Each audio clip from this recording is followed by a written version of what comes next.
The Durs. What does that shit taste like? From my old beer days. It's hard to say. Because the jackass in me wants to say it tastes like a pine tree, and that's a good thing. Pine tree. But have you ever had IPAs before? Or anything Oh, like that? yeah. I remember IPAs. They were just harsh and coarse, and they were just kind of like... Yeah, so this is sort of in that same vein. Yeah, like... But I've come to respect it. Okay, so what was the worst beer you ever drank? Oh, jeez. Worst beer I ever drank? Yes. Yeah, I know you remember. There's been a few. A few bad ones. Some of the first... I know Rolling Rock is sort of like one of my go-to answers in that category. Because, like, it's just... I mean, even for, like, crappy beers, it's, like, super bitter and... It's got a funky taste. I've heard tales, and anytime I mention this, I know I've talked to Frank about it, and like Frank would say something like, it tastes a whole lot different back when it was brewed in Latrobe. It's just like, okay, what does that do for me? No, it didn't. Yeah, no, it did not. It did not. Nope, did not. No, there was another one. Iron City's pretty bad. You know what? I don't mind Iron City so much. I know it's. See, all those level like Miller Lite, Icy, not Coors. Coors is sort of like below that for some reason. Because it's all water? Yeah, pretty much. That's what I remember. Yeah, but stuff like Iron City, like on the right day, if it's like the first thing you've had, like, you know, in like 3 hours, you know, Budweiser's in the same category, it hits pretty well. But if it's not your first beer, you're wasting your time. You don't think it just has a unique, like, smell and taste to it? Like, this very unique to its brand? Maybe. Like when you crack like a can of Iron City and you get that first effervescent whiff of that's a unique beer. It is. Yeah. Yeah. I mean, but the thing is though, because I'll admit I'm a beer snob when it comes to stuff like that. Like, I know I'm drinking a domestic. I know I'm drinking something like that. And like, I don't even think about stuff like, ooh, mouthfeel, ooh, scent, ooh, you know, notes of oat. No, it's a freaking Icy Light. Come on. Well, Icy Light's tolerable. It was for me in my drinking days. It was tolerable, but man, that Iron City itself was just like, oh man, you want to like it. That's the thing. You want to like your hometown beer. You want to like it. Honestly, I don't think it's that bad. But I mean, we all. What's the best beer you ever drank? Best beer? Oh boy, that's a tough one. That's a tough one because I could either go. It's tough because like there's some I've had, but I've only had like once. But I know they're like some of the best I've ever had. Like there was one I had a couple weeks ago, the 8th Anniversary Reserve by Grist House down in Pittsburgh. They're down in Millvale. Heard that one. Yeah. Well, I think it was something they brewed for like their 8th anniversary. Okay. And it was just like this beautiful, almost like a liquor, where it was like Really? had notes of like chocolate and beer. In beer. Oh yeah, chocolate and beer. Like that's definitely become a thing over the last several years. And I'll say this right out front, not everybody gets it right. I would think not. Not everybody gets it right. The thing with and I've come to find like it stinks for me because like, you know, I love chocolate, I love the taste of chocolate, but I always tend to get most disappointed by chocolate beers because Interesting. I'll get something that says, oh, it has hints of cocoa and chocolate in it. And I'll drink it and it tastes like coffee. It's not bad, but you lied to me. You disappointed me. What are you doing here? I used to remember saying the exact thing about wine. I would drink wine, and there'd be this litany of things to look for on your palate. And every time they mentioned cocoa, it usually always tasted like coffee to me. And I think that might have something to do with like there might be a slight relation between like the cacao beans and the coffee beans, okay, from where they're planted from down in, you know, the jungle or whatever, you know, section of Ohio that this beer is brewed from. Midland. Yeah, Midland. Yeah, Midland, Ohio. Yeah, that's... Could you imagine a fancy Burgundy being cultivated in Midland? Oh. Honestly... Swill. Maybe not right now. Maybe not right now, but definitely I can see like in 20 years that irony coming to fruition. I mean, heck, Ambridge has 2 breweries right now. Yeah, that seems to be a cool aspect of revitalizing towns, is like these little microbreweries. Mm-hmm. And now that like alcohol is somewhat being more legalized, I guess, especially spirits, right? Yeah. and that's kind of. I was just talking with Mario Leone. He's the borough manager of Ambridge on the show yesterday, and that's what he was saying. Like, it's amazing that people are willing to come to a small brewery in town, and spend $7 for just one beer. And Fantastic. I'm like, yeah. Pretty much. That's how it is. That's absolutely fantastic. So many areas I'd like to go in with you, my friend. All right. First off, thank you so much for doing this. Absolutely. Thank you for having me on. Thank you for the friendship, and I want to say that publicly.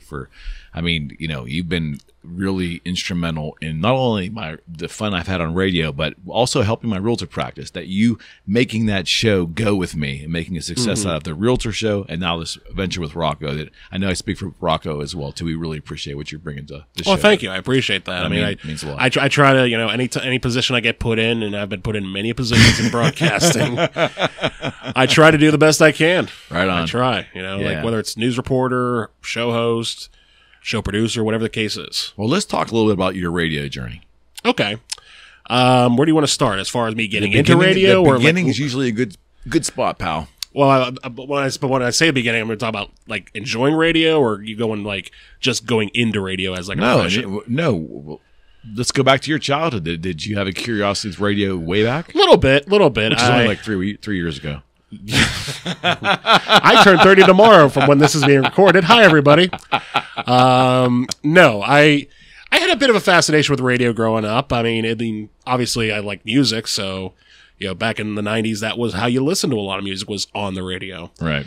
And so I grew up. I think my first real experience with listening to any radio station probably be on because my mom was Catholic and she raised both me and my brother Catholic, so it would be up to her to take us to church. And she'd take us out to St. Rose in South Beaver Township, Darlington area. And on the way down, this is back whenever, this was probably around the mid-90s, so this is like when country music was the thing, Garth Brooks, Toby Keith, That was the introduction of pop country, or was it still kind of country back then? It was still very country. It was more popular, but it was definitely...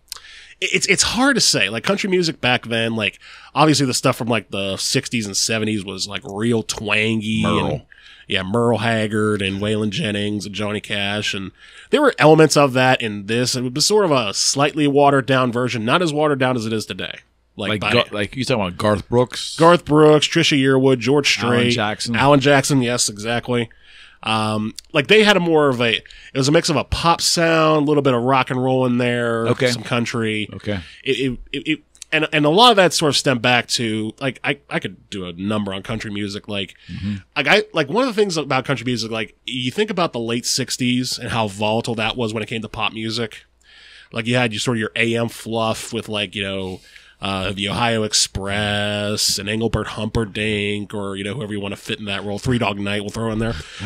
And then you had your FM types like Zeppelin and Floyd, Cream to an extent. And I felt like and because this I think would happen in the 90s again. Okay, there was sort of that middle ground where there really wasn't somebody, for those who wanted something that was a little bit more rough on the edges, more relatable than, a Three Dog Night or something like that. But something that wasn't as hard as Zeppelin or Floyd. Okay. And I think country music sort of started to rise up a little bit during that time because of that. So you saw like little things like Johnny Cash rise up sort of in the middle ground. Tammy Wynette became big. George Jones. Willie Nelson. Who was that? Willie Nelson? Yeah, Willie Nelson. He was a little further down the line, but yeah. Okay. So 90s come around, and 90s are probably just as bad when it comes to pop, because on the one side you have, Mariah Carey, Kenny G had a couple hits, I think, maybe. And on the other side you have Nirvana, Pearl Jam. Again, no real middle ground for, the working class. And bam, country just went right up the middle and took that. And Garth leading the way, right? Yeah, Garth led the way. And Garth led the way because his stuff was pretty down the middle. Like, he had stuff like Friends in Low Places, but one of his number one hits was a Billy Joel cover. Right. Stuff like that. But anyways, that's... Well, Garth was... Oh, God, we go everywhere here. I know. Garth, kind of like the shows we used to do prior on Oh, yeah, I remember. What are we going to talk about today, Matt? Yeah. Aliens, Backstreet Boys, what is it? Touche. Yes. But I used to think back in like 94, 95, 96 when I was not that I was into it, but when I was exposed to Garth, that was just country Kiss to me because I saw these massive shows. He was bombastic. He was about. He still is. He was kind of about the. Well, yeah, right. But he was kind of about the show. Whereas I don't know if in country, theoretically, were shows that bombastic until him. You know? No, they weren't. No, he's definitely one of a kind in that regard. Like he was definitely a pioneer in sort of the bombast of the 90s. I think I heard somewhere like there were only two different there were two gentlemen because 92 was sort of like the year it broke out. There were two guys who had NBC specials, like primetime NBC all audience specials. One of them was Garth, the other one was Billy Ray Cyrus. Oh my gosh, what happened to that dude? He only had one song, right? Well, that's what we all thought. He had one song. He had Achy Breaky Heart. Then he disappeared off the face of the earth for about another decade and a half. Has a kid. She becomes the biggest thing on planet Earth. Then she fades into obscurity. Then all of a sudden he gets back on the charts with a collab with Lil Nas X. So music's nuts. Music is very nuts. Pop culture is very nuts. But going back to the radio evolution, so the 90s are happening. And my dad was in, I think he was in a cover band at the time. It might have been either Steel City Outlaws or Dakota. He was a drummer. And he would play for bands that, did country music. And so by proxy, if you play in a country music band, you got to listen to country music. And if you're in a family while playing country music, they're going to listen to country music too. And so we all started to sort of like it. My mom's listening. And there was a station back then. There was a couple stations. Obviously, around here, you had Y108 in Pittsburgh. But up north where we are, because I live in New Galway, there was a station out of Youngstown called K105. And it was, and I didn't learn this until much later in life, 88,000 watts. 88,000 watts. 88,000 watts. That's ridiculous. Like, you could probably tune it on here without no issue. That's ridiculous. Out of Youngstown. Yeah, that's ridiculous. Like, I think by comparison. For country music. For country music. And I think by comparison, I think DV's 50,000. So that's kind of the power we're talking about. It is insanity. And not only that, but the music back then, I still have a soft spot for a whole lot of it. It was just a really, really cool thing to listen to. So that was sort of my first thing. And on Sunday mornings, they do like the, you remember America Top 40, right? With Casey Kasem. Of course. They had the country version of that, which was American Country Countdown with Bob Kingsley. Okay. Made by the same people. And so his was like, country charts. Yeah, country charts. So that was my first real introduction to radio. Then you move a couple years down the line about to 99, 2000. At that point, I would have been about 7 or 8. My brother is about 4.5 years older than me. So he's getting into middle school and he's starting to listen to a bit more pop music. Therefore, I start listening to a bit more pop music. And there was another station out of Youngstown, Hot 101, WHOT. And then I started listening to pop music. And all this sort of stuff, sort of led to one place or the other. And basically whatever somebody else was listening to on the radio, that's sort of how I got into radio. Okay. But all of that was sort of there for, a period of time. It wasn't until college where I really started to think about it as a career. Okay. And even then I didn't think about it as a career at first. My first career thought was, going to music, be a rock and roll star. Right on. What's wrong with that? Nothing, except if you can't do it. I know that feeling. Yeah, it's like, you think you and your buddies are going to hit the big time. It's just like, hey, they can't be let out of the house for a day. That stinks. There goes that dream. So, and then I think the other part of it too is that, depending on where you go and depending on how much money you have, your options of becoming a music star through music school are pretty limited and kind of stretch. Sure. So I ended up going to Geneva College, and the music program there is a very good music program. Don Kephart, who was the guy at the time, great man. I've talked to him on the air a few times. Great director. The problem is I just didn't see myself doing classical for the rest of my life. I mean, I probably could have if I really put my heart into it, but I'm just like, something's not clicking. Okay. Now, of course, this is about 2 months before my semester starts. I was like, okay, now what do I do? Now what do I get myself into? And so I sort of thought about it. What do I do now? And I just sort of, thought about what I'm good at and, sort of thought, like, okay, well, I've done the talking thing. I got a decent voice. Maybe I'll go into communications. And so that's what I did. Okay. It's that simple. Pretty much. pretty much. I mean, the decision was that simple after the fact. The actual process was a little bit more complicated. Because I did do communication for 4 years, and I did radio at Geneva for 4 years. Okay. Did not know that. So, well, radio I put in quotes because it was all internet stream at the time, so it wasn't like radio. They had lost their FM signal, I believe, in 2002. Really? And even then it was only 10 watts, so I mean, compared to 88,000, it's a little bit of a difference. Yeah, slightly. You know, you're lucky if you get across the Eastville Bridge. But it probably was good training, right? It still doesn't matter what where it was ultimately going. It was good training because it was interesting because, you know, when I took the radio, because there's a radio class that you have to take in order to pass the focus that I was in, which was integrated media. Okay. Because at that time, it wasn't a matter of, oh, you want to do radio? Here's radio. You want to do television? Here's television. They didn't have that at that point. It was all blended into one. Okay.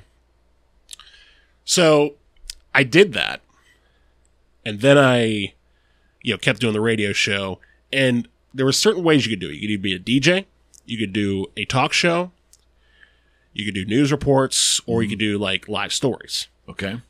Now, ironically enough, I would go on to do all of that when I got to Beaver County Radio, but I stuck with a talk show. And the first talk show I had there was a show on football, believe it or not. Called big surprise there, huh? Well, I'm wearing a hockey jersey. I don't know. Yeah, that's true. That is true. Which also became through the radio, but that's I'm sure. So I did a show called Obsessed with Pigskin for the first semester. Obsessed with Pigskin. Yeah, my co-host was Ryan Thompson, great guy, and it was a solid show. I listened back to one of the episodes, like, okay, this isn't bad. It's still very college-ish. First effort, yeah. But it was basically more or less, run down all the stats and say, oh, that looks pretty good, and do that for about an hour. And it was an hour talk show. Okay. Really, it was more or less of a podcast than anything else because we do a half, play like one song, get right back into it. Before podcasts were even invented. Maybe. It was about 2010, so it might have been. Oh, yeah. Podcasts were a thing in some capacity. Yeah. They definitely weren't what they are now. Right. But they were definitely a thing. So then I switch over. I think the next year I did was, the next semester was Sports 101 because football season was over. So okay. New semester, new co-host, all that stuff. And then after that, I start to do this show, which I would end up doing for the rest of my career at college, which was Musictalk 101. Right. Which was sort of a weird thing. It hadn't really been done before. I don't think it's been done yet. Okay. It's sort of like, almost like if you read a copy of Rolling Stone, you read like reviews and stuff. Almost like a Siskel and Ebert for like music. Okay. And I did that for 3 years. Well, 2.5 technically, and I'll get to why later. But that was a fun experience, and I learned a lot of, what to do in 101. Musictalk 101. Okay. And what was weird about it was, at first, we actually played some of the songs that we talked about. Like, we do a show on our favorite songs, our favorite albums, our least favorite songs, least favorite albums.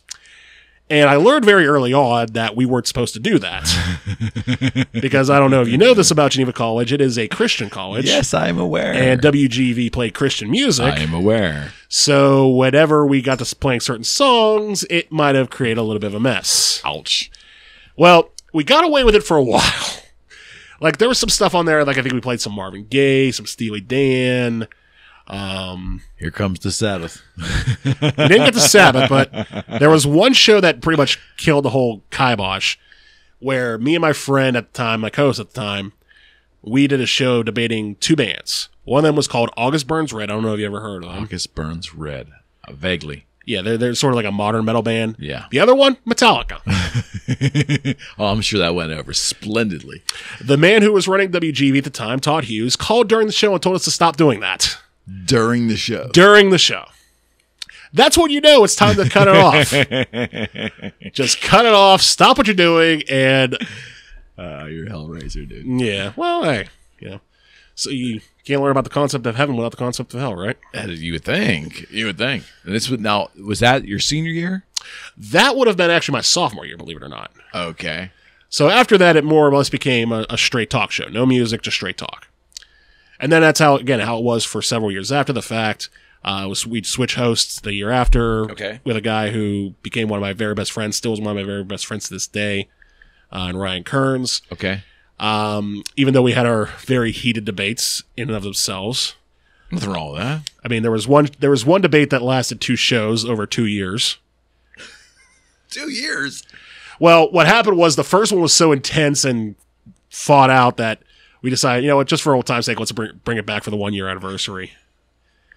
And the 2 bands we debated were, I was debating in favor of the Rolling Stones. Okay. He was debating in favor of the Black Keys. Oh, there's no comparison. See, that's what I think. And that's what he thinks too. Not even the same conversation. See, I agree with you on that. I agree with you on that wholeheartedly. But, okay, you know, everyone has different tastes. Of course. Different viewpoints. Yeah, you know. And I'll admit, I like the Black Keys. I do like a lot of their music. What is there not to like about them? For sure. Yeah. But they're not Stones. No, not the Stones. So how did you... So you graduated from Geneva. Did you go right into radio at Beaver County Radio at that time? Actually, I started while I was in college. No shit. Yeah. Did not know that. Yeah, I started actually out because this would have been my junior year. Okay. 2012. So... Man, you're young. I know. Damn. That's painful. Yeah, I turned 30 tomorrow and you're trying to convince me. I appreciate that. Painful. That's but nothing. no. 30's nothing. I know. I'm sure by the time I hit 40, I was like, yeah, 30 was nothing.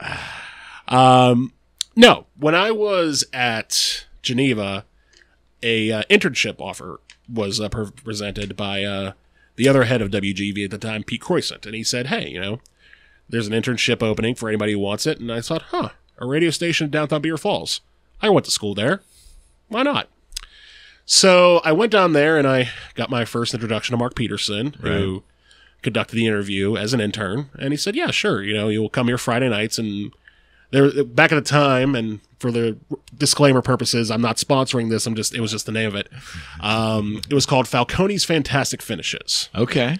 And so basically what they were highlight car dealership at Moon Township, right? Yes. Yep. And they would sponsor the highlight reels for after the football games on Friday night. Because even back then, and still now, you know, bread and butter for Beaver County Radio is high school football, sports. Southwestern PA. Absolutely. So I would do that. I did that for, I think, 2 or 3 weeks. It was my first chance to put my voice on, saying, you know, late in the third quarter, with the game tied at 7 apiece, the Blackhawk Cougars went into the end zone, stuff like that, And it was cool. It was cool. But then 2 or 3 weeks into it, the guy who was producing over at WMBA the Friday night games, I guess his schedule changed at his other job, and so he couldn't work. So that's when I first started getting paid. Right on. It was about September of 2012. Beautiful thing, ain't it? and I was such a novice at the time. Like I had to ask the guys over at GV is this okay for me to get paid while doing it? I was like, yeah, go ahead, hell yeah, go for it. They didn't say hell yeah, it's Geneva, but still, the point being, heck yeah, yeah, something, yeah, yeah. So they did that, and then so I was producing football games all of a sudden. Not every week like I would for the next couple years, but every couple weeks I would fill in and do the games on WMBA. When you say producing, Matt, does that mean you're actually the on-air talent and also doing the producers different? How's that work? The producer would be whoever runs the board. Okay. There's a delineation between the on-air talent and the producing. Yeah, because the on-air talent would be at the game. They'd be at the game producing the... See how we co-opted you, you're now doing a producer and on-air talent. Right. With our show. Right. Adopted co-host. I'm familiar with the title very well. No, producer at that time was strictly just running the board. Okay. Which means that they would talk to the hosts, give them score updates, run the commercials, make sure the sound levels are good. Yeah. Okay. Yeah. And WMBA was interesting at the time because even though it was 2012, it was still operating on cart machines. I know. It was. I think in 2016 they were still operating on those. Yeah. Well, BVP was different. BVP I didn't get to experience. I mean, I didn't start using cart machines. This was MBA. Yeah, this is the WMBA studio. There was a delineation between those two then. Yeah, at least for Friday Night Football, because whenever there were 2 games going on, you'd have the 2 separate operations. The rest of the time, most of the time, it was just all one station, all one operation. But BVP was different because they had the automation system. They had the RDS automation system. So once I found out how that worked, that made things a lot easier. But at the time, it was cart machines. So I learned how to, read the label, figure out what it all meant, hit the button, know when to hit the next button. So for friends who don't know what that is, because I only found out once I was on this station, a cart was think 8-track tape. That's exactly what it is. It's 8-track tapes.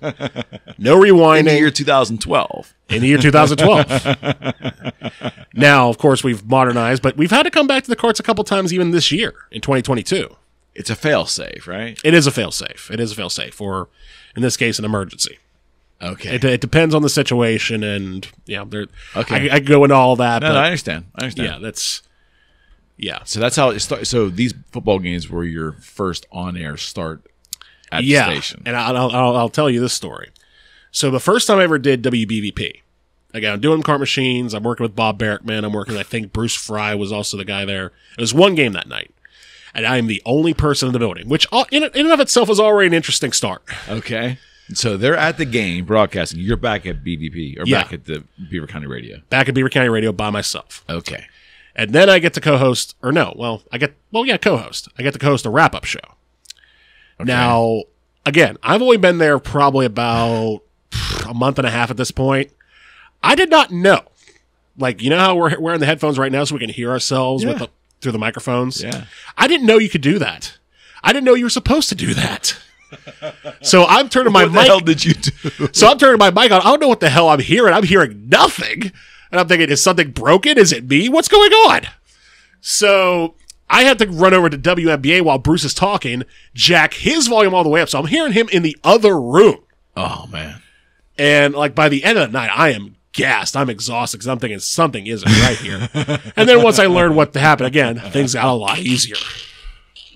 Well, you got a story out of that, right? Oh yeah, it's a fun story, but it was definitely a learning experience. How did you go from there to doing your own show?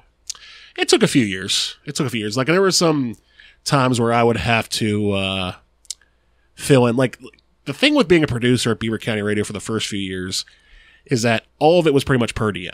So you clock in, you'd write your hours on the sheet, and that was it. That's what you got paid for the week. So sometimes you wouldn't work at all. Sometimes you work 10 hours. Sometimes you work 40 hours, depending on how busy it was. Okay. And throughout the years, it got busier and busier and busier because I, worked my tail off, learned how to produce well and tried my best whenever I was asked to do it. Not to mention during basketball season, especially during the playoffs, you could be having 3-4 games in a day. Yeah, that's a long day. 5 games per week, working 5 nights per week. So you would, make some decent scratch as a part-time producer.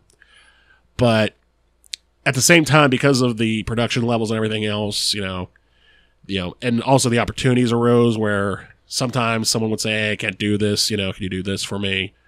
Or another great example of that would be when we did remotes. Okay. Now, remotes are sort of similar to the football games, except it's just an event. So, like, for example, let's say Frank Sparks went out to the Big Knob Fair. I'm familiar with that exercise. Yeah. That's true. You were out with him the one time. I do remember that now that you mentioned that, yeah. I don't think I was producing that day, but I do know. You were not producing that day, no. Yeah, but stuff like the Maple Syrup Festival is another example. Yeah, we've done it together. And we call back the station, whoever at the station, we cut in with, you're listening to, and we're back with whoever's at here. And, stuff like that also gave me my first real on-air experience. Okay. And then a couple times I'd fill in for Solid Gold because there was a game on that day and somebody would be off. So, I work from 12 to 5, maybe play music for an hour, then produce the game, then go back to playing music for the rest of the hour. So you're basically doing everything. Exactly. That's what it was. Be a jack of all trades and, sort of learn the craft. Okay. Probably wasn't until, I'm trying to think what my first news story would have been. Okay. Because along with all this stuff was also, producing my first commercials and learning how to do that. Is it like doing reads? Instead of reads? Yeah, doing reads. Okay. Yeah, that didn't come for probably about another year after I had first started. But yeah, I did, started doing my first reads, producing my first commercials. And then I would, go from there. I can't remember what my first news story was. It would have been, the first one I remember doing was probably around 2014 or 15. Okay. It was over at Central Valley High School, and they were talking about, I guess, the environmental aspects of, the water for what's going on with Shell Cracker Plant, because there were people saying, and this is back in 2015. Right. We're still talking about that today in 2022. Yeah. 7 years ago. Yeah. But stuff like that was sort of my first foray into news. And, Did you ever have to go out and cover stuff? Yeah, well, that's what I would do. You were there. I was there at Central Valley. That was on location then. Yeah. Ah. Now, okay. what I would have to do would be get that and then sort of write it up for the newscast the next day. Okay. And a lot of that still happens now. So is that the same as being like a on location reporter? So are you reporting as well too? It's different because how on the TV stations they'll have someone on location and then they'll film everything and then just sort of report right from there. Mm-hmm. Can't do that in radio, especially when nobody's at the building to get you live. Got it. So, 99% of the time, if I'm doing something the night before, it'll be on the air the next day. Got it. Okay. And that's just because of the operations and, Yeah. So, but yeah, that was part of the training process. It really wasn't about 2016 where things started to change.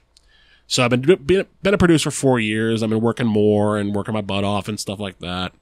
Another thing is we'd have to produce stuff like Penguin games. Mm-hmm. Just come in and run the board off, play the commercials, and because your station has their own commercials to run during the Penguin. Correct. That's what you're referring to, right? Correct. Okay. Now, and it depends on the system. Back then, we didn't have an automation system. Now we do. But yes, that stuff like that I would have to do, sort of grind my teeth. It wasn't until 2016. And this is an interesting story. I don't know if I've ever said this out loud, but I'll say it here. I was thinking about going to another station at the time, sort of making a little bit more scratch, sort of, building my resume as it were. And so one station called back and said, yeah, we're interested. And when, they were sort of like, yeah, it was a farther away station, about an hour from where I was compared to, 15 minutes for Beaver County Radio. Right. So it's like, sort of weigh your options, see if this is something you want to do. And when that sort of, I don't know if it leaked through or if someone got word of it. It always happens. Yeah. So what happened was they started thinking about it and they decided to make a move. And that's about the time I accepted the offer to become host of AM Beaver County. Now, up to that point, I had probably done a handful of fill-ins on AM Beaver County. Probably, maybe 10 shows between late 2015 and 2016, and I almost forgot one element of my radio journey, which I hadn't mentioned yet, which was my short tenure over at WXED in Elwood City. Who? WXED in Elwood City. Okay. And you're already laughing before you tell me, so I can only imagine. I have nothing but respect for everybody who I worked for there, and this is all about me essentially. When I say what I'm about to say, it is the only time I've ever gotten canned from a volunteer gig. That's pretty bad. It is pretty bad. Well, here was the issue. The issue was it's still a community radio station, and they're doing their own thing for the people of Elwood, and that's fine, But it was getting off the ground. We're literally building this radio station from scratch. Okay. And the problem is, if you don't have somebody in there to really sort of run the ship and sort of make everything be cohesive, it's going to fall apart and there's going to be some rough growing pains. And I was part of that. Okay. So. How long were you there? Depends on what way you look at it. If we're talking from the start of me knowing it exists to when I was let go, probably about a year. Okay. If we go from the time I was actually on air to when I was no longer on air or part of that station, probably about 2 months with about a gap of not being on air between. No shit. Okay. Yeah, it was wild. It was wild. And again, I most of it was me because I also volunteered to be program director. Okay. Okay. Okay. And the problem with that is you cannot be a program director at the same time that you're also working at another radio station. At the same time that you're also working another part-time job to make some money. It became very exhausting very fast. And I learned pretty quickly that something had to go. They're an hour away, you said, right? What, Elwood City? Yeah. No. Oh, that's the other station. No, I'm sorry. That was the first. That's right. I got those two conflated. No. The station I was going to go to was actually WJPA in Washington. Okay. So, but yeah, they ultimately Beaver County Radio said, no, we'll hire you to do this. Sure. And so what's the history of AM Beaver County? Is that like, I know Teleform is such an old program on Beaver County Radio. Yeah. Yeah, AM Beaver County is sort of in that same realm, although it's gone through different names over the course of... I think it's been AM Beaver County probably for, 30 years, I want to say, at least. Okay. Like, I know it was AM Beaver County in the mid-90s with John Nuzzo being the host, and then Gary West took over, I think, in about 2004, 2006, something around there. Mm-hmm. And he was there for about 6 years. And then Al Gehring replaced him in 2013, I want to say, 13. Okay. And then I replaced Al in 2016. Okay. And I've been there ever since.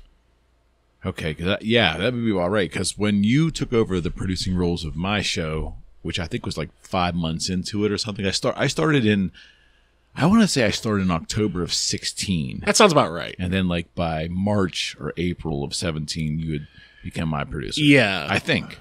Well, I kind of know how that went because I had filled in for your, whoever was doing Saturdays at the time, which I think might have been, it was Frank at the time. Frank was doing it, right. Yeah, but he couldn't work that one Saturday, so that was my first experience with you doing your show. Yep. Back when it was an hour, I think. For many incarnations after that. it was an hour originally. It was an hour, then it was an hour and a half to 2 hours, and 3 hours back to 2.5.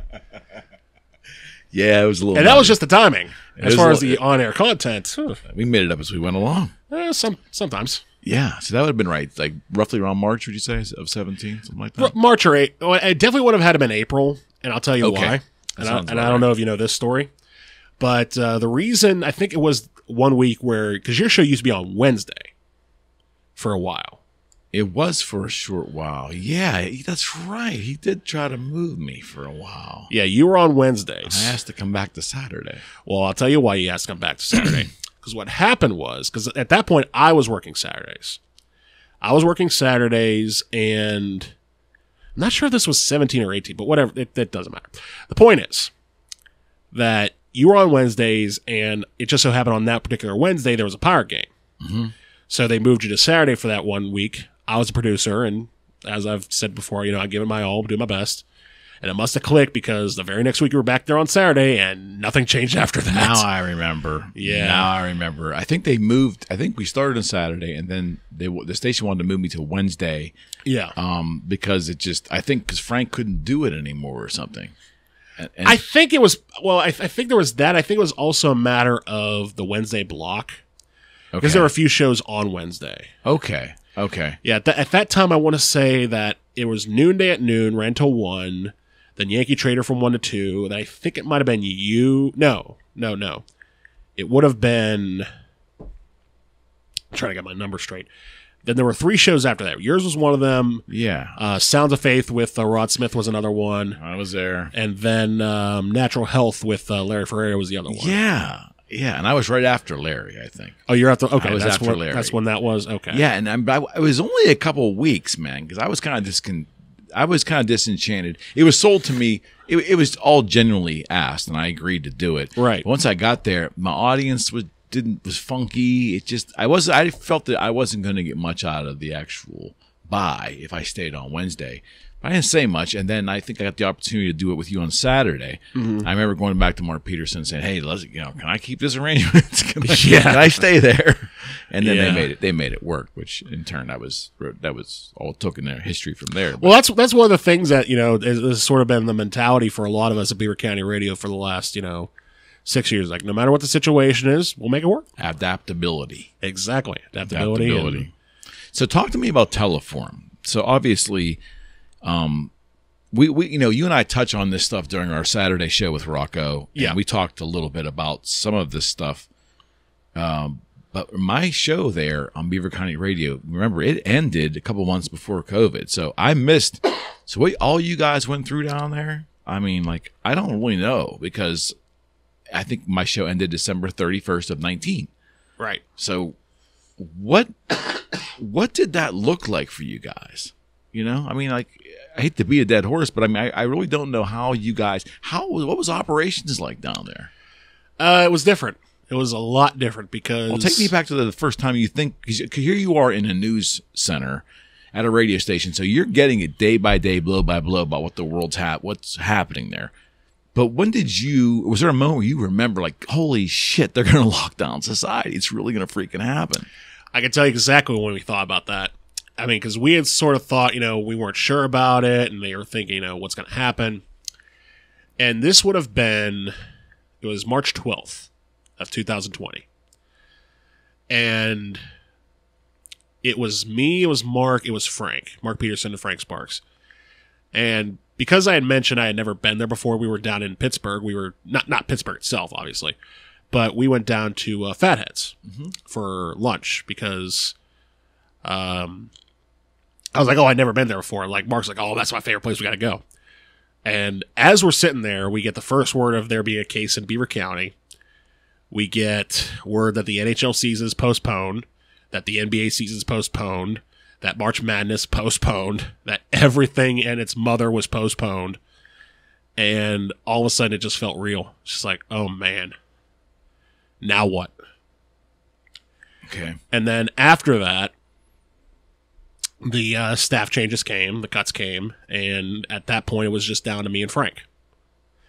And so for the next 3 months, it would be a matter of I would come in and do news, then Frank would do news during my show, and then I would do news during his show. And that was it. And any other little tasks that we had to take care of, that was on us too. So how did the station, so you did your normal show, Frank did his show right after yours. Yes. And then what was programming like on the station from that next point on? Well, the programming was still mostly the same. It was mostly all syndicated. Okay. Because after the news in noonday, we would go to syndication, which at that time was Salem. And it's mostly still Salem. Okay. So you had names like Dennis Prager, Hugh Hewitt, Mike Gallagher. A little different now, but that's where it would be. So the workload and the program schedule mostly stayed the same. Okay. I think noonday was cut back a little bit because, hey, whenever the world shuts down, there's not that much news. You don't say. Yeah, every day's Groundhog Day. Yeah, you can't see a strange story about a naked man running outside high on meth whenever there's no reason to go outside. Good point. What was that like though in the stadium? Like here you are, the station rather. Here you are, and there's just the two of you, and you're cranking out the shows, flip-flopping roles for each other, and then, but there's no one else around. You're broadcasting to a society that's now absolutely shell-shocked. Yeah. What was Teleforum like taking phone calls during that period? I don't know. Frank was the host at the time. Like, what do you mean? Well, I was the host of AM Beaver County. Oh, I'm so sorry. Yeah. What was AM Beaver County like at that moment? It was strange. It was very strange because it was a struggle finding stuff to talk about because there was some point where you just get so tired of talking about COVID that you couldn't talk about. And there was no sports to talk about. No sports to talk about. You can sort of go down memory lane and reminisce, but even that gets to a certain point. And then, and I don't mean this in a very crass way, but news was changed drastically in late May of 2020. Yes, from the lands of Minneapolis and what happened there. Yep. So yeah, and then that became sort of the new thing after. So yeah, that and COVID running at the same time, and everything. It was bananas.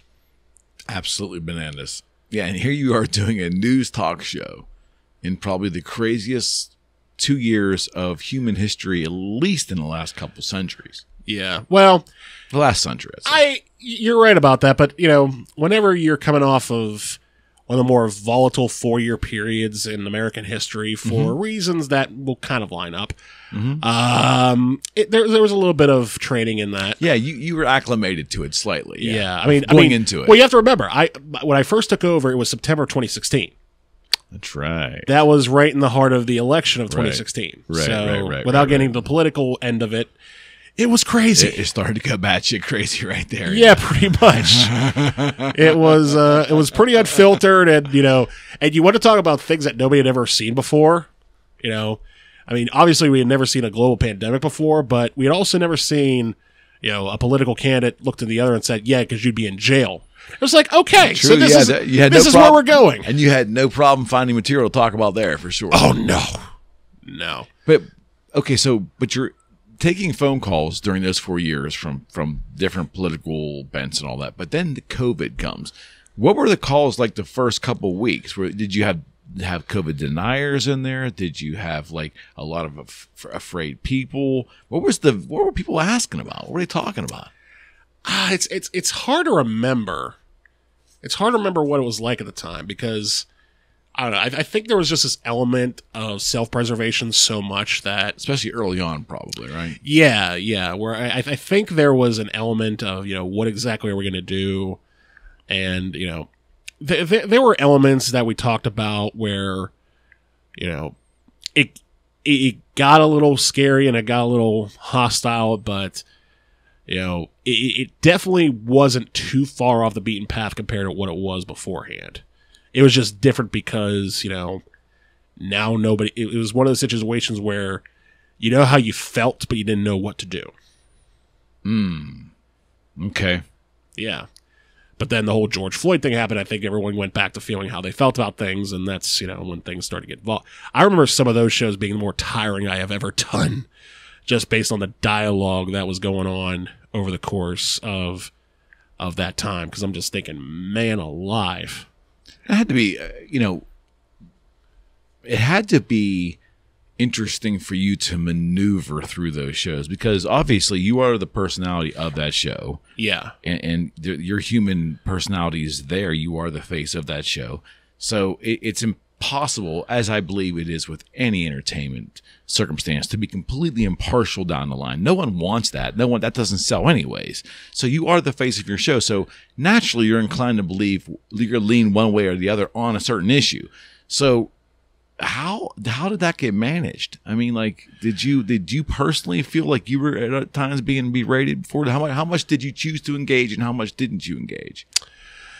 I think a lot of it, and this is still true to a certain point, I think a lot of it depends on who you're talking to and how they're talking to you. Okay.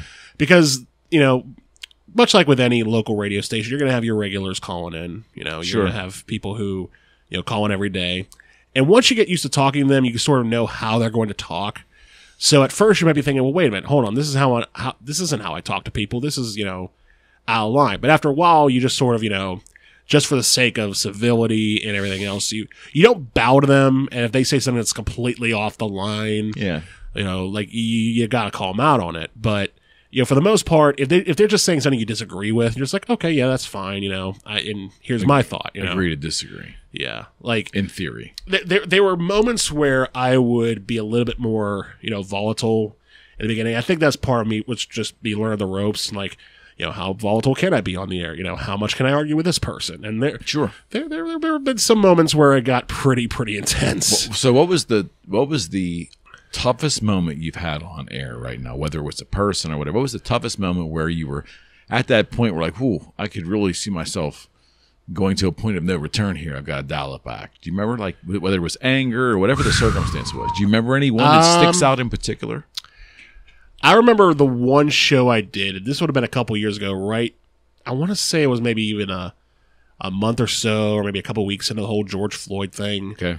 Where it just felt like every call I was taking was so far off the mark as far as what I believed in that by the end of the show, I was just absolutely exhausted.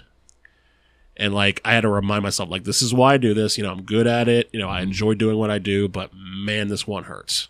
Because I'm just thinking, how could there be people out there in the world like that? And I'm not going to obviously give away the politics here because I know your rules.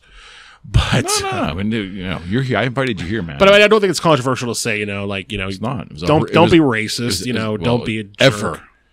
And it was an absolutely horrifically racist and brutal thing that happened. Right. And even if you don't look at it that way, it was still dumb.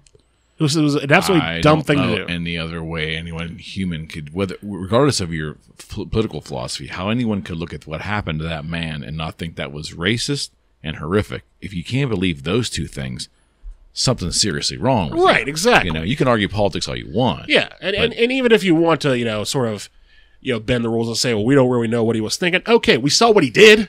Yeah, I think that's a stretch if you want to play those games. Those are linguistic games, right? Yeah, but again, sometimes it's you know, come to think of it, you kind of made me think of an analogy. You know, sometimes linguistic games can be fun. You know, sort of like just simple jumping rope. Other times, like losing at Monopoly. It's brutal. It's painful. Nobody's having any fun. Nobody's having any fun. Yeah, no one had fun. Actually, honestly, even winning at Monopoly is not fun most times. Monopoly is just not fun. Did you like that game when you were younger? I like it now. Do you really? I is that your go-to? If you were going to do a board game, is that your go-to? Probably. No shit. It's tough, though, because the last time I played, I think it was Thanksgiving, and we had just, you know, cleared the table off all the dinner. It's like, oh, let's play Monopoly. And I won, but it wasn't fun. And I think part of it, too, is just the fact of, and maybe it's a generational thing with me, and this could go down a giant rabbit hole on its own. We're probably headed there. Go ahead. But the thing with, like, but the thing is, like, whenever you're playing Monopoly, like, for real, you know, once it feels like you've won, and when you actually win the game, it's such a long time. It's such a meandering, like, it almost feels like, you know, you're at the top of the mountain, but you can see the desolation down below. It's rough. It's so rough. Yeah, it's like Monopoly's like a journey. Like it's like a, you know. Do you like that game Risk? I'm familiar with it. I don't know if I've actually ever played it, or if I have played, it's only been like once or twice. Okay, that was a big one when I was a kid too. Then board games. I mean, obviously the other de facto standard it would be Scrabble, right? Yeah. Do you like that? I do like Scrabble. I haven't played in a while, but I do like Scrabble. Yeah. And see, I think you can play Scrabble, and you know, I don't think it's such a slog.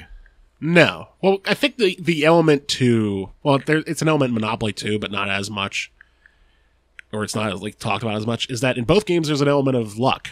Honestly, Of course. you know, you don't know what the dice are going to roll. You don't know what letters you're going to pull. You just have to go with what you have and, you know, make your smart wins. And I think that's why those games are as successful as they are, because they have that balance of luck and skill. It's not purely skill, right. Yeah. Cards, the same thing, right?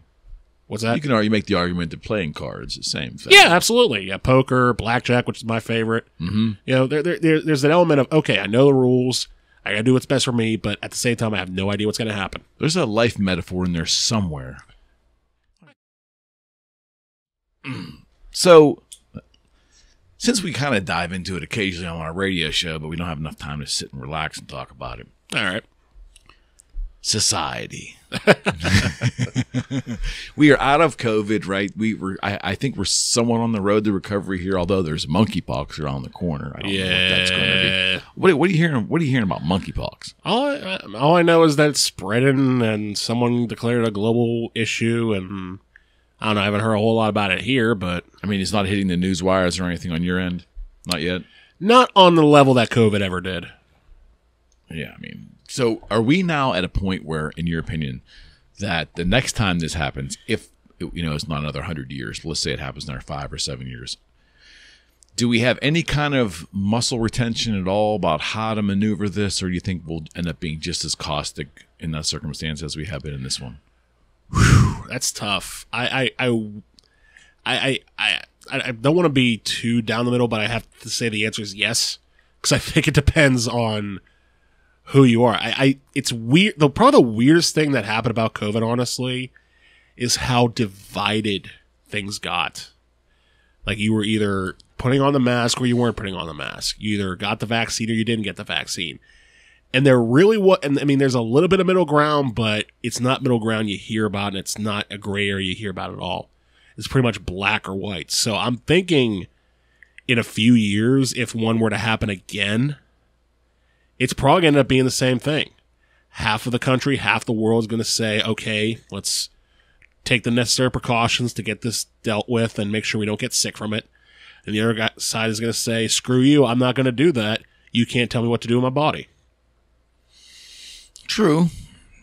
I'm right there with you. You know what's interesting, though, for me? I did find this very interesting, actually. Mm-hmm.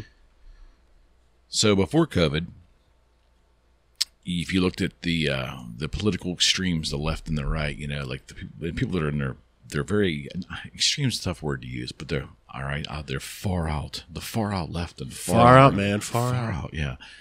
But those philosophies were very rigid, right? And then when COVID came, you had some people on the far right that actually were, scared enough and very, very much into masking. And you had some on the far left, I'm guessing, that probably were, not really worried about it. So that was another factor thrown into the mix, which kind of broke up the clubs a little bit. You know what I mean? And then it forced them to kind of find their way. I had hopes that kind of stuff would be good for society. I'm not really sure we maneuvered it very well, though. I see what you're saying, and I agree with where you were thinking it would have led to, sort of a meeting in the middle type of thing where you would hope. It's sort of like you pointing at you. I was like, hey, maybe we're not so much different after all. Bingo. But I think it only confused things a little bit more. It did confuse things. Because now I think you had, it's... The problem is there's people out there who are so contradictory on purpose. They're they're very defiant towards a certain thing. Okay. So, like, how far down the rabbit hole can you go? It's like, okay, we both agree about this on guns. Well, what's your views on something like abortion? Well, I don't believe that. Okay, you're out. What's your opinion on masks? Well, I don't necessarily. I tend to like. Okay, you're out, and it just I think it ended up creating more isolationism than it created any type of middle ground.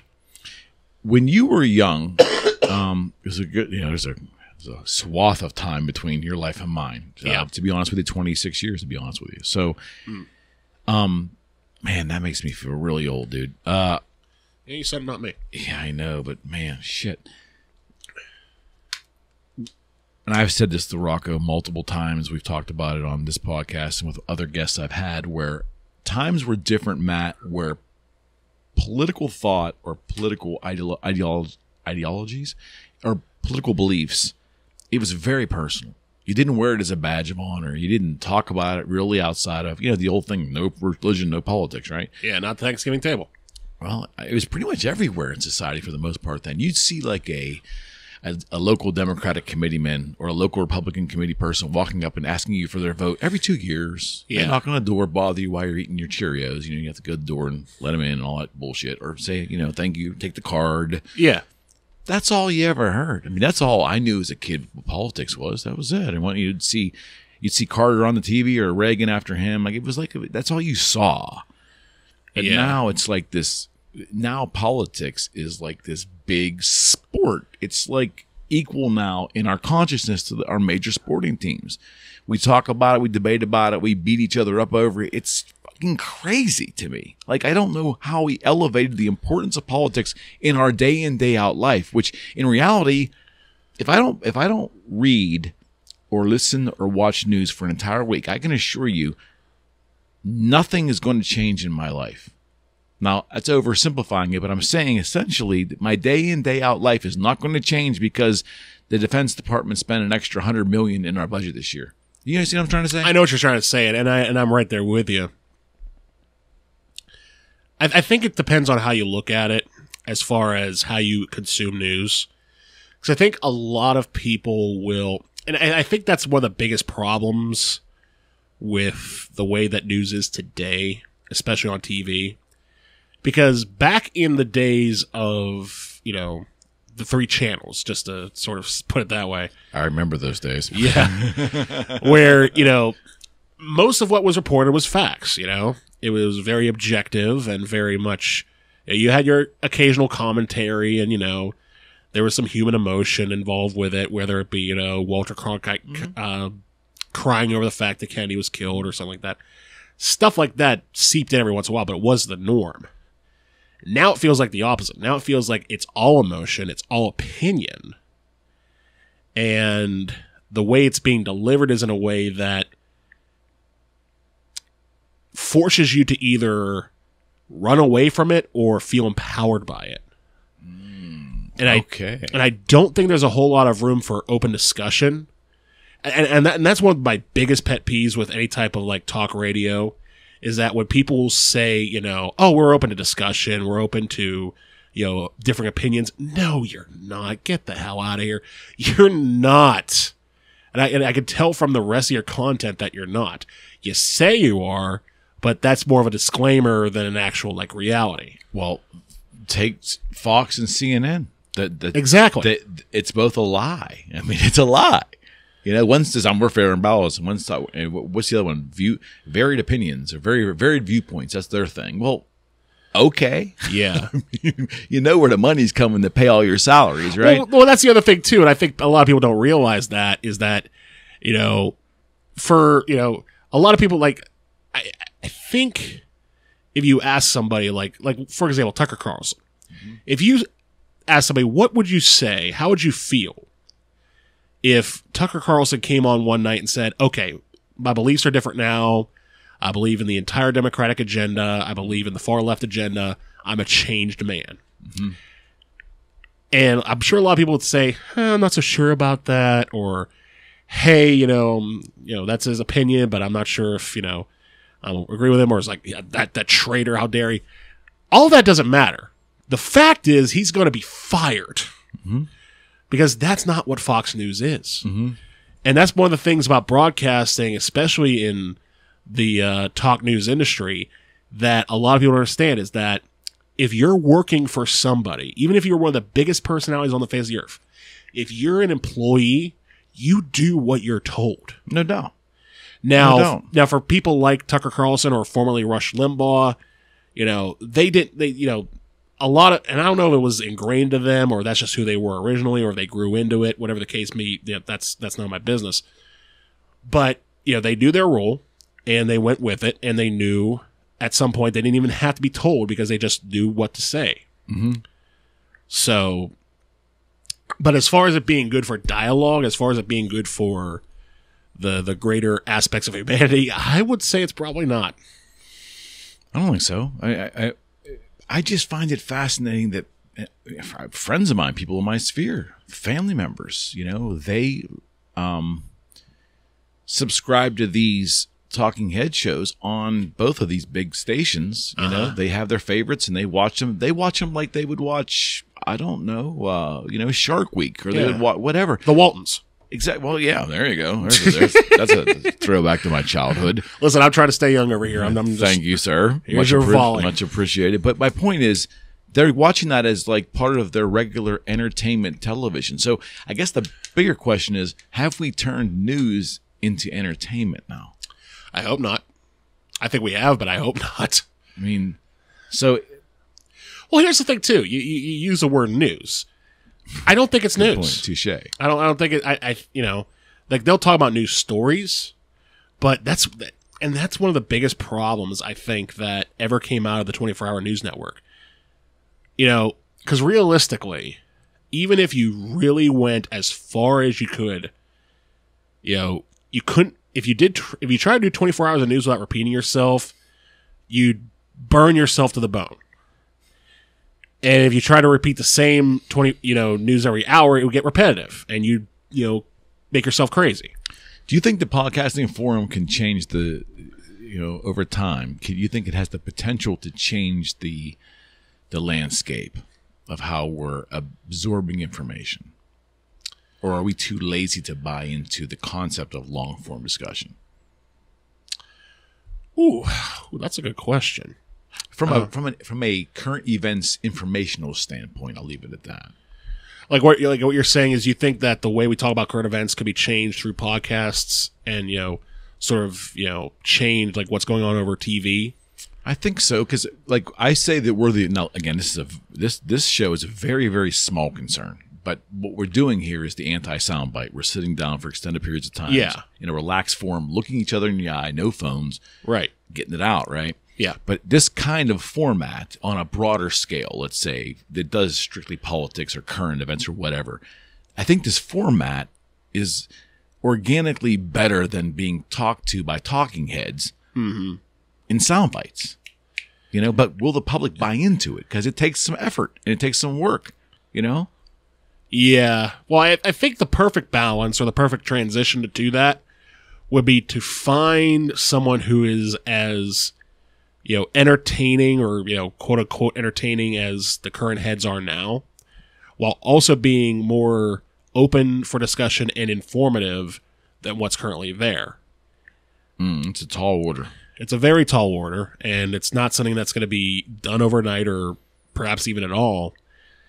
And I think, too, I think about, who's interested in what. Because you mentioned the idea of long-form discussion about, things being, discussed, sought out. It doesn't have to be all done in one episode. And the reality is most entertainment doesn't do that. In fact, I would almost argue no entertainment does that. No entertainment that we grew up on.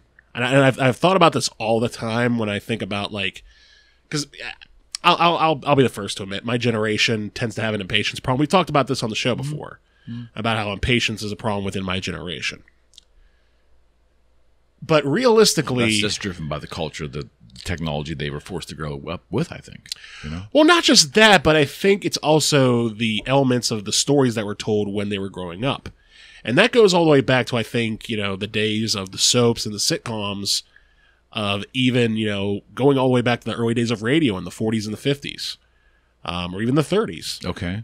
Where you had sitcoms, you had stories that would, elapse in about an hour. Your movies last about an hour and a half or 2 hours or 3 hours, but they always would resolve the story, or most of the story, they maybe leave you a little teaser to see what's coming up next, or maybe do a 2-part episode, but it would always be resolved in a certain matter of time. Okay. And I think it's because of that ideology that the long-form discussion as an entertainment form would never succeed. Interesting. Because, all sitcoms we saw growing up, Full House, Seinfeld. Yeah. That stuff will fix it all in 30 minutes. Exactly. That's exactly. Even the most realistic, well, I wouldn't go as far as saying realistic, but the more real-life scenarios showing, that stuff that's not polished, like, Jerry Springer. Mm-hmm. Like, even that most extreme form, it will be resolved in half an hour or 15 minutes. You are the father. Yeah. Jerry. I had my phase. I had my Maury phase. Okay, so let me ask you this. If that's the case, because I'm kind of inclined to agree with you, it doesn't explain the popularity of long-form podcasting. It's mind-numbing to me, because you would think we're so impatient as a whole population, generally, some demographics more than others, age-wise, but we're, everything's fast, quick, sound bites. We want everything today. Look at Amazon. We want everything now. Mm-hmm. But this thing that Adam Carolla kind of pioneered in the early 2000s, and I guess Rogan being the heavyweight, but kind of proving that sitting down and fleshing it out, people are flocking to the concept. So it's hard for me to understand. Are we really a soundbite society, or are we craving more than that? I don't know. There might be a shift. There might be a shift, and I don't know if it's going to be the dominant. Because let's be real. The reason that Rogan and Carolla are doing what they do, they're professionals, number one, and the fact is that their success is based on how many people watch, and people equal money in the terms of entertainment. For sure. So once, if it ever gets to the point where long form discussion becomes the popular thing, that people want to invest their money into it and advertising dollars get into it, then it'll probably be the dominating force, or a dominating force, or at least a competitive force down the line. I just don't know how long that's going to be until that happens, number one, or even if it does happen, because, again, for all the people who are into podcasts and into the long-form discussion, there's the other side that says, I'm sorry, you're been talking for 5 minutes and haven't gone anywhere, I'm tuning out. I guess. And I think it might be just another issue, and I think this is one of the sort of weird saving graces of our country, is that for as extreme as things have become, they're at least extreme on both sides. There's at least an element of extremity on both sides. I'm not saying I think, I'm not one of those, both sides people, because this one side said this, that means the other side. No, not like that. But both sides do have their extremes. And I think in entertainment that's true too. when you talk about, the element of patience, there are people who would be willing to listen to something like this for, 4 hours, 5 hours. Got it. Whereas the other side would be willing to watch something for 10 seconds. That'd be satisfying enough for them. Yeah. Yeah. I just think that the conventional wisdom the last couple of years is society's making things faster and quicker, and we demand more things quicker. So in logic, you would think, well, how the hell is a 3-hour podcast or a 2.5-hour podcast going to gain any? And so what I want to share with you is the crazy thing about this show is we've not monetized it. We've just we've just put the conversations out organically. And again, yeah, this is a Pittsburgh reach. I'm well aware of what we're doing here. Yeah. But the surprising part, and the reason why I just kept doing it, was because I've watched numbers grow and grow and grow. And the playthrough numbers, the length of how long people were hanging in, it changes from show to show, but it's unbelievable. Like, I can't believe people are going past the hour mark on this stuff. I mean, I had one show we did 3.5 hours, and we were at 19% past the 90-minute mark. Right. It's unbelievable. I mean, so people are buying into it, what I'm trying to say. Yeah. And fascinating that someone would. Now, are they putting it up on the corner of their screen as they work? Are they working out and they've downloaded it and streaming it there? I don't know all that stuff. Right. But the buy-in is so, I mean, I'm impressed. Yeah. And as someone who's been doing long-form stuff like that for the, better part of 6 years, I'll just come out and say it. Who the hell cares how they're doing it? Because if they're making us a part of, because I know people who've come to me and said, I won't like full on listen to you, but I'll have you on the background. That's fine. Of course, that's fine. Of course. If it helps you get you through your day, if it's just background noise, I'm fine with that. I know that's sort of, a lot of people say like, oh, that's the meeting. We're having a serious conversation. Like, okay, fine. But. Yeah, I have never had any delusion. I guess you have to have the same somewhat mentality in radio. I have a belief that I want to put out what I think are worthwhile conversations that I know selfishly for me that are fantastic, and I'm just sharing them. Yeah. Who watches or doesn't, or can find value, or takes a little bit here or a lot there, or all of it some days, or ignores this guest. I mean, it doesn't matter to me. Right. But when I go in there, and because the numbers are staring in my face when I go in and upload a show, they're just there. And I don't have sponsors. I'm not looking to please anybody. But I've just watched this like incremental, it's nuts to me. Like, yeah. So that's why I'm excited to keep doing it and see where it's going to go. And if we can reach more people. Mm-hmm. But the playthrough, Matt, is nuts to me. Like, I thought in the first couple months, like 5 minutes, and you can see it just like falling off. And I kept doing them, and then all of a sudden it was like 20 minutes, it starts to crest. And now it's just amazing that there's that many people that would buy into the conversation and enjoy. And the feedback that I'm getting, it's obviously people are commenting about things to me that they've seen later in the shows, so they're getting there. Mm-hmm. So that, I guess my point of all of this is that has proven to me that we as a species will relax our mind and pay attention, and we do still have the ability to deep dive and dive in if we want to. Yeah, I agree with you there. And I think, and obviously, any media is not going to be for everybody, but I had a thought when we were talking about sort of the timing issue when it comes to, people wanting things so fast and everything. I don't know if it's a psychological thing where they would get burned out or they just, run out of things to watch. But you figure if the average, like, let's for example, TikTok, which I do not have and do not plan on having anytime soon. I don't either. Rocco does. Does he really? You got him. Oh, you didn't know that? Oh, you got, not this Saturday, but next Saturday. He'll probably see this before then, but that'd be the perfect thing to bring up his TikTok account. Oh, jeez. King of all media, Rocco Koza. Oh, Jesus. I'm not getting to that title. Yeah, you don't have one, right? No, I don't have one. Don't plan on having one. I mean, for me, like Snapchat's like is about as far as I'll go in the social media realm. And heaven knows I might change, but that's another story for another time. But I thought, if all these different TikToks are lasting, like 10 seconds long or 20 seconds long, and they, younger generations are sort of burning through that at will, at some point they're going to run out of stuff to look at, and they're going to get bored with those 10-second clips. I would think. And you think that sort of opens up the room for something like a long-form podcast, maybe sort of a change of pace, and also, hey, got a little extra time, let's see what they're talking about. What about the idea if you are a head of a studio now, let's say, I don't know, MGM, and you're looking at society and you're seeing that these social media platforms are spitting out reels of 10-second clips. Mm-hmm. Here you are trying to sell a 90-minute movie, and you're watching this younger generation come up with these social. Is that skewing how you film these movies? Because the thought over the last decade or so, I believe that there's no subtleties in movies anymore. They're just going for the jugular at every 20-minute break in the movie. There's another jugular scene. Like, it's just everything's over the top. Like, they have to have a big scene every 20 minutes in order to hook in and keep people interested. Yeah. And I wonder if that's when you develop that movie and film it and produce it. Are those new norms of the success of the 10-second clip? Is that factoring in the way you produce these 90-minute movies? Whew. It might.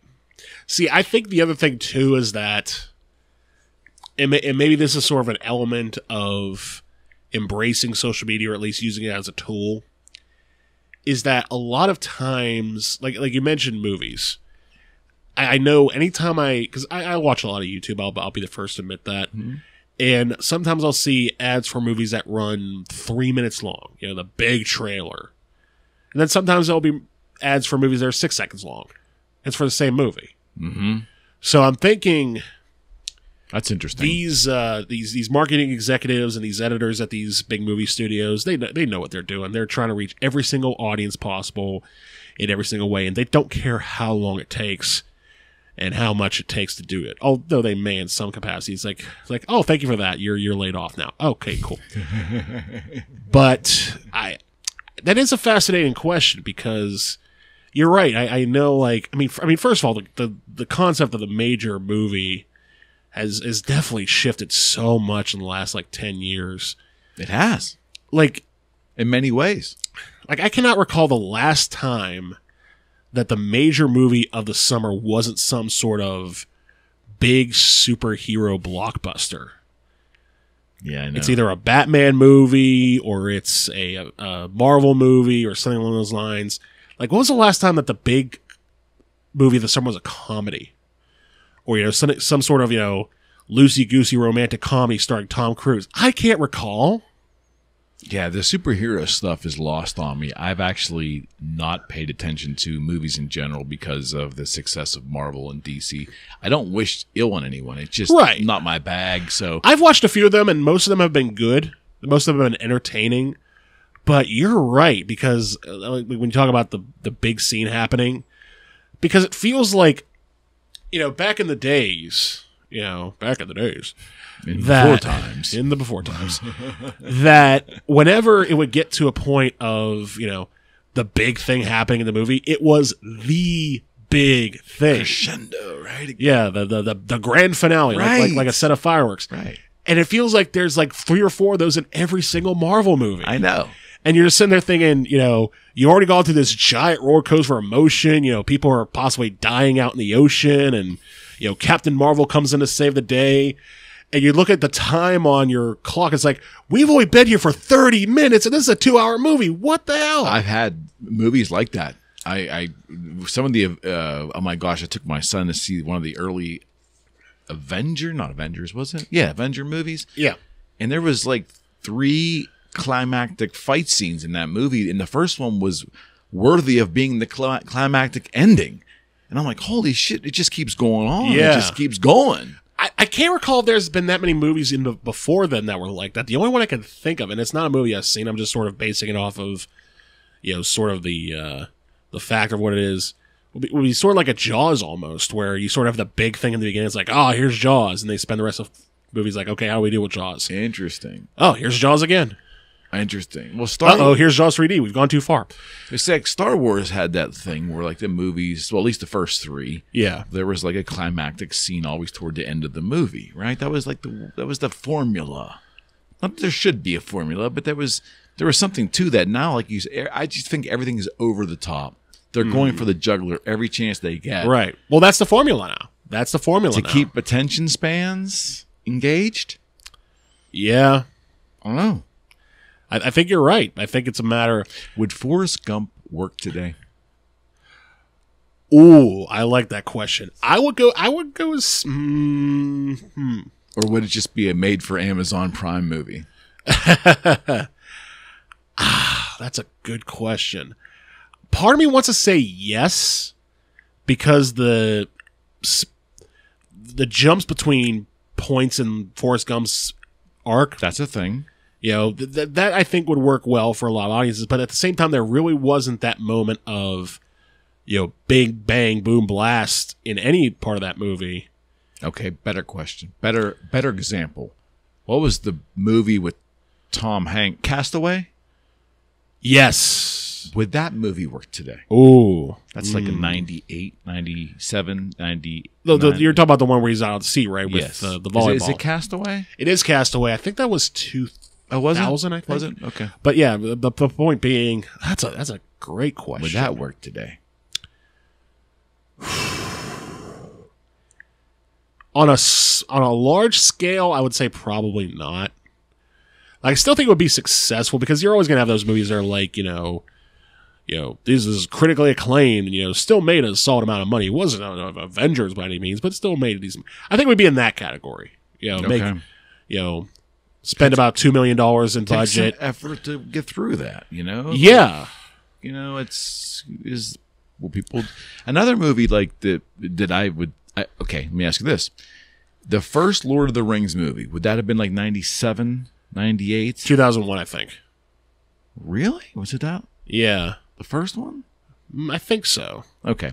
Well, the point being, it's very slow to build the story, and it isn't full of, like, you know, stuff until later. Yeah. That's a slower movie. Would that be made as is if you were going to cater to an existing audience today? I just wonder about those things. I think, and that's one of those situations where I think we've seen the answer to that already. I think the answer would be no. Because, and this is why I don't talk movies a lot of the time with people, because I'll be the first to admit, I have not seen any of the original Star Wars movies. Mm-hmm. I have not seen any of the original Lord of the Rings movies. Mm-hmm. I have not, to my father's dismay, may he rest in peace, I have not seen any of the original Godfather movies. But I have seen, because, you know, I had a girlfriend at the time, and we went to see, I think it was the third in the Hobbit series of movies. And that was a movie very similar to, you know, your Avengers type of movies, where something had to happen every 30 minutes. Accelerated the action. And it's part of that same storyline, along with the original Lord of the Rings, which, like you say, the very first one was very slow, I thought. Slower paced. Mm-hmm. So, yeah, I think they answered their own question. I don't think it would. So, because I recently watched one of my favorite movies with Redford, and I can't remember who else is in there. I think it's called The Flight of the Condor or 3 Days of the Condor. I can't remember, but it's from the 70s, and it's about FBI and espionage and all this stuff. Yeah. And it's so good because of the subtleties, but it takes a while. Like, I could see my son at his age sitting and watching this with me and getting bored out of his brain right away. I mean, it's just a different thing. And I think that's sad that we can't take some deep breaths and, like, really like immerse ourselves into some art like that, you know? Society's not built like that. And that's we got to hear from, obviously, a discussion of podcasting and the time involved. I don't know. Yeah, I understand what you're saying, and I think, you know, like, one of my, like, two great movies I can remember. I mean, there's a few, but a couple that were made in 1994. Forrest Gump is good, but it isn't one of them. Would be The Lion King, which is a great kids movie I knew growing up. And come to think of it, that kinda, I don't know about kinda. I think that was a movie that had little moments that were impactful, but really only had two major moments, you know. And you had to get invested in that movie too. You had to buy in. Yeah, because there was that sort of one at the beginning, and then you're thinking, okay, well, what's going to happen from here? I mean, think about it. Maybe we missed the point. Maybe the concept is you can catch, like, the latest Marvel movie at any point in time in that movie, and you can just buy in at that moment and be okay with it. Like, you don't have to watch it from the beginning and buy into the whole journey, you know? You could catch people with, I mean, because there's so much action. I mean, I hate to say it, but there's so much action. That's actually not a bad way of looking at it. It almost does feel like they're almost kind of like little, like, almost like 4 sitcoms put into one movie, you know, or 4 episodes. You know, it's like, okay, they fight the bad guys. And to be fair to them, that is part of another element of modern media, which is the binge watching part of it. Ah, yes. Interesting. Because a lot of people are very used to watching, half-hour long or hour-long shows end on end. And you figure if you build a movie the same way, it might be very successful, especially if it's based on... That is very interesting. So you're saying each episode, whether it's an hour, 45 minutes, whatever, it does resolve itself to some degree, and then the process continues on the next episode. Yeah. So the act of sitting down and watching them all, we're willing to do that, but we do want some resolution at the end of every little segment. Yeah, a little bit of resolution, but not a complete resolution. To the point where it's like the Night of the not Night of the Living Dead. What was it? The Dead movie, The Walking Dead. The Walking Dead, yeah. That series, like that's kind of the example that. But again, a lot of action all the time. Yeah. I don't know. It's interesting to see when you brought it up initially. You talked about your generation and patience, and how we consume our media, whether it's for news purposes or for entertainment purposes, and it's definitely changed. Yeah. It has, and I think it depends on... See, it's tough, because when it comes to a story, whether it's a story like The Lord of the Rings, or Lion King, or even a simpler story, another one of my all-time favorites from '94, Clerks. Oh, yeah. Such a great movie. Yeah. Early 90s. Yeah. Who would win in a fight? Oh, it's clearly Vader. That's a great movie. It's a great movie. And that movie was a big soundtrack. Kind of. I want to maybe a little bit. Yeah. I don't know if the soundtrack was as big, but the movie, it was, shot in black and white, about two dudes working at a convenience store in New Jersey, to the point where they made a complete franchise out of that, too. Yes, they did. In fact, the timing was good on that, too, right? Did that somewhat play into the grunge thing? Oh, yeah, absolutely. It was absolutely into the grunge thing. Which is actually, by then, was kind of like the start of the end of the grunge. By 94, yeah. Yeah, Yeah, sort of shifted into the alternative scene. So what is popular music today? Like, so here we are, 2022, right? So, we're talking about an era called the grunge era. I want to say like 89-ish through like 93 at its heyday. Yeah. Something like that, right? Maybe? I don't know. Something like that. And then after that came post-grunge, whatever that was supposed to be. And then there was adult alternative. Then there was new metal that came out for a while. Oh, then there became like screamo and emo. No, emo would have been like before screamo. Emo right? came before screamo. You're right. It's just like, and we're just talking about rock music, by the way. Right, just that one genre, that one large genre. And I guess what I've had some folks on here like that have made great points, and that is that what we're talking about is the entire effing problem. The fact that there are genres catered and orchestrated by music companies to tell us what we're supposed to like and fit them into pigeonholes to market them to us. We permitted that as consumers to let that happen. Now, that's not really happening too much anymore, No. Thank God. Right. I hear you loud and clear. Like, I'll give you an example. Like, I haven't listened to a whole lot of new music as of late, just because, the very idea of it just seems like, okay, well, I'm getting to this for what, Mm-hmm. But there's been a couple albums I've listened to this year. One, and they both feature such an eclectic level of, variety of styles. They're both rock. Okay. But they are rock in a bunch of different directions. One is called Fear of the Dawn by Jack White. Okay. And Jack White, is probably very very virtuoso, very all across the board. Like, he has a certain sound, but he's willing to tinker with that a little bit. No doubt. The other one is, I'm trying to see if I can name this album.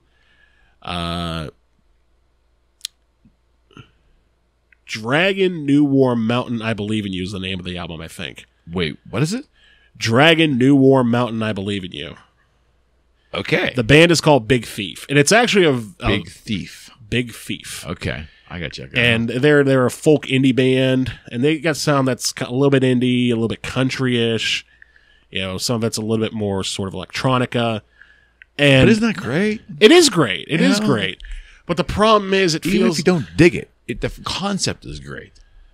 The problem is, I think when it comes to any type of major marketing or any type of major, like, trying to obtain a mass audience, that you kind of have to focus it back to like the most basic stuff on planet Earth. And even then, I don't know what that is now.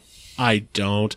I'll tell you this. You want to know what the number 3 song in the country is right now?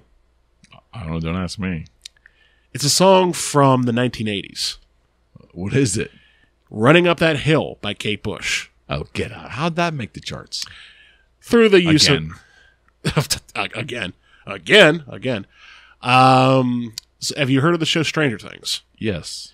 It was featured on that. And it just blew up like crazy, and it's number 3 right now. That's nuts. It is nuts. I think Eddie Van Halen and some of the Van Halen stuff hit the charts after his passing, that was... Well, that's the other thing, too. The charts at this point don't make sense. Like, if we start a campaign to say, okay, there's a song by, I'm trying to think who would be just a random artist. Like, let's say an Elton John song. Like, let's say we took the song I'm Still Standing. Just everybody look it up right now and play it 3 times a day for the next 7 days. It could probably get into the top 40. Just through the sheer virality of it. Probably. And that's because the idea of having a hit record anymore doesn't carry the same level of oomph or even, concrete. Why is that? Why is that? Mm-hmm. Because you're spot on. I agree with you wholeheartedly. I just want to know why you think that is. I think it's because I think it's a couple different things. It's the matter of pop music not being as much of a selling point as it used to be. I don't know if it's because of I think social media ruined music to a grand degree. Okay. For several reasons. Number one, you could go online to YouTube and find your favorite song. You go to Spotify, find your favorite song from 2006 or 1995 or 1943, and you wouldn't have to be forced to listen to new music. Okay. You didn't have that back in the days of DV and good point. B94 or 13Q. I listened to the new sound of 13Q. Yeah, my aunt did too. Trust me, I know. I used to answer the phone like I was a kid. Hey, it was $1,000. Hell yeah, I'd answer. Did they ever give anybody $1,000? I mean, would they say it out loud? They didn't. I'm just saying. I'm just saying. As someone in radio, I mean, do you imagine promising somebody $1,000, them earning that $1,000, and you not giving them that $1,000? Well, I think back in the 70s, they could actually get away with doing it once in a while. Today, you could never. They'd burn your station down. No way. No way. You're absolutely right about that. I mean, radio stations have been doing that. I mean, I always that always fascinated me back in the days where you could just give away $1,000 every day like it was nothing. Yeah, but think about all the money that was pouring into terrestrial radio. Yeah, and them being part of the music industry. I mean, we mentioned Billy Ray Cyrus much earlier in this podcast. He went 9 times platinum on his first album. That's like 93? Something like that? Yeah, right? In 92, 93. And we're talking, this was back in the days where CDs actually cost money. Right. So you're paying $10 for that, and you multiply that by 9 million. I mean, at that point, what is even the point of making a second album at that point? Yeah, just retire. Yeah, well, you can see it didn't work for him. Buy the farm and... I mean, artists can't make any money today. No, I mean they got a tour to make money, and then the fans are bitching that the prices per ticket are $100 to sit in the lawn. Well, it was last that week. Way because you've been stealing the goddamn music for 20 years. I mean, sorry. There was a concert last week. I think it was Morgan Wallen, that country artist. I'm well aware of it. Yeah, and you say that around the corner. I'm not a fan, but that's just me. Oh no, I'm not a fan. I haven't listened to his music, and I've heard people say, "Oh, it's very good." Okay, cool. He said the N-word once. I'm tuned out. Yeah, I think there's something else going on there. Yeah, it's just unsavory. To be honest with you, that's just my opinion. I mean, again, I don't think it's controversial to say that saying that word is bad and that you really shouldn't have I mean, I wouldn't go as far as saying you shouldn't have a career after the fact. No, I don't think that's. I mean, there's a certain element of forgiveness that kind of has to be considered, but as a buying member of the public. Mm-hmm. You're spending $300 after the fact. That doesn't look really good on you. Yeah, I just don't. So I would say, I'll say it. I don't think there's a true test of whether or not he's actually that talented or not, or he's just being made popular now because it's a pushback against cancel culture. So I mean, unfortunately, politics is now in our music, which is in this instance doesn't seem like the kid actually is taking a big stand. He's just being used as a puppet now for the two sides to beat each other with. You see what I mean? He's almost like the puppet now. Wait, well, I'm going to say this, and I hate the fact I'm saying it. I hate the fact that's true, but it's true. Politics is pop culture. Oh man, that's sad. It man. Sucks. It's not. Yeah, it's not even sucks. sad. It's like a waste. Like why? Yeah, because I mean that's maybe it's I think that's another reason talking about how social media ruined music is that. On social media, everybody has opinions now. Everybody has political opinions. Everybody has opinions about issues. Why? And, well, because, people see other people do it, and then I understand. It becomes the popular thing. It's ridiculous. It's ridiculous. I think it's ridiculous, too, but it is what drives it. And I think people would rather read an article and, why my mind? Why? Because I just thought about the fact that, people share articles like their music. Like, hey, you got to read this article, get you pumped up, make you feel good, People used to do that with like Van Halen and Kiss, No doubt. Or even all day long. In my generation would have been something like Nelly or the Backstreet Boys. Sorry.